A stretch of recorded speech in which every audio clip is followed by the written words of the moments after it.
politics continued to be anything but straightforward. Dissension struck Doña Violeta's ragbag anti-Sandinista coalition almost as soon as it took power, and on many occasions she was obliged to rule with the assistance of the votes of the Sandinista opposition. I had been struck, during my stay in Nicaragua, by the incestuous nature of the ruling class. Sandinistas and right-wingers had all gone to the same schools and dated each other. Now, it seemed, they were dating each other again. But the stresses within the FSLN, what Marx would have called its inherent contradictions, did eventually arise to unmake it. During my visit, I had been unable to meet the Sandinistas' military strongman, Daniel Ortega's brother, Humberto, head of the armed forces. The absence of any effective investigation of the hardliners, Humberto Ortega, Tomás Borge, is a weakness in the Jaguar smile.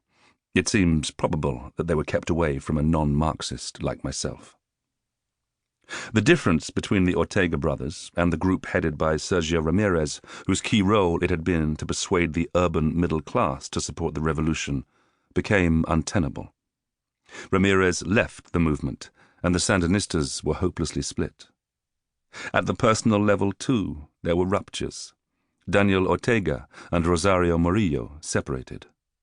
Some of the people I had liked and admired left the country. The poet Gioconda Belli, for example, now lives in the United States. Her relationship with post-Sandinista Nicaragua is troubled and sad. And now a second election has been lost. Daniel Ortega has claimed that Arnoldo Alemán's victory was achieved by widespread ballot rigging. But the independent team of electoral observers has ratified the election results. Now it really does look like Finn.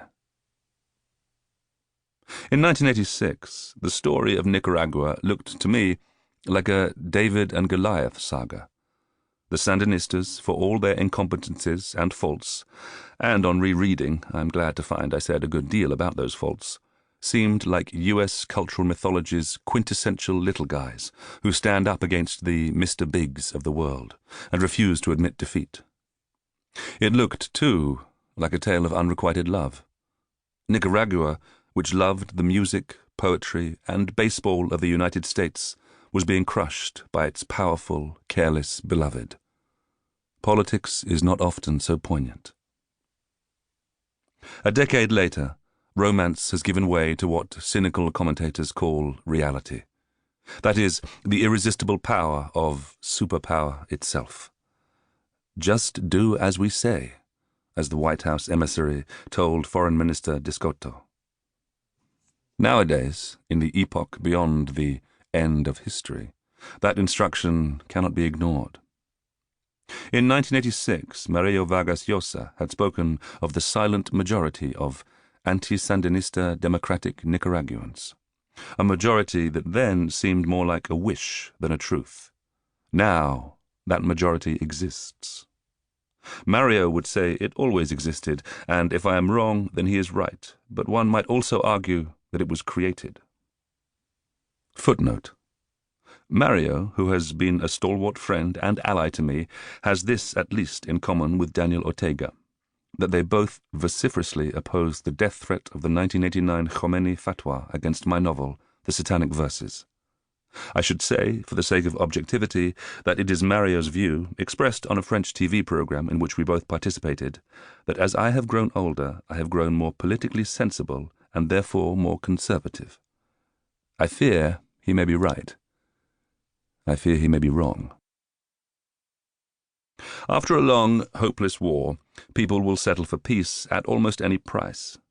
Now that the economic blockade is over and the ruined Nicaraguan economy has begun its slow recovery, it is easy to blame the old rulers for that blockade.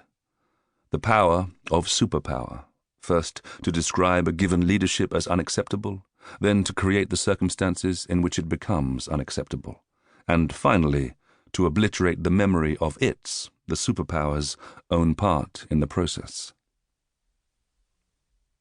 I met Sergio Ramirez in a European hotel room a couple of years ago. He seemed heavier, more burdened.